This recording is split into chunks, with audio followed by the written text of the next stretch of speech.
1900 কোটকোটি সালে আমার নানা লোহার পেরেক দিয়ে বিছানা বানিয়ে ঘুমাইতো। কিন্তু 2000 কোটকোটি সালে আমার নাতিনদের জন্য কোনো খেলার মাঠই থাকবে না।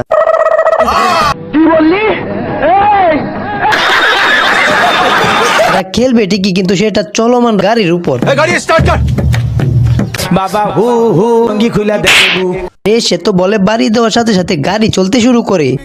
2000 কোটকোটি সালে জিম সেন্টারও নাই, তারা জিম করার সাথে সাথে গাড়িও চলতে শুরু করে। ये सब क्या देखना पड़ रहा है। এইদিকে সার্কাসম্যান খেলা দেখাতে যাচ্ছে, সাথে সাথে গাড়ি বানিয়ে ফেলে। আর মানে কি 2000 কোটকোটি সালে সবাই বিজ্ঞানী হয়ে যাবে?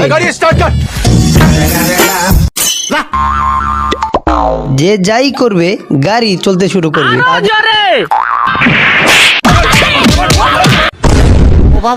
তাদের এই গাড়ি চালানোর জন্য রাস্তার কি অবস্থা। রাস্তার এই অবস্থা দেখে এক বিজ্ঞানী তো চমৎকার এক গাড়ি আবিষ্কার করে ফেলে। তখন রাস্তায় ঝাঁকুনি খাওয়ার আর ভয়ই থাকবে না, কারণ তার এই গাড়িতে যত ঝাঁকুনি আপনি দিবেন গাড়ি তত দ্রুত দৌড়তে শুরু করবে। বলিস কি?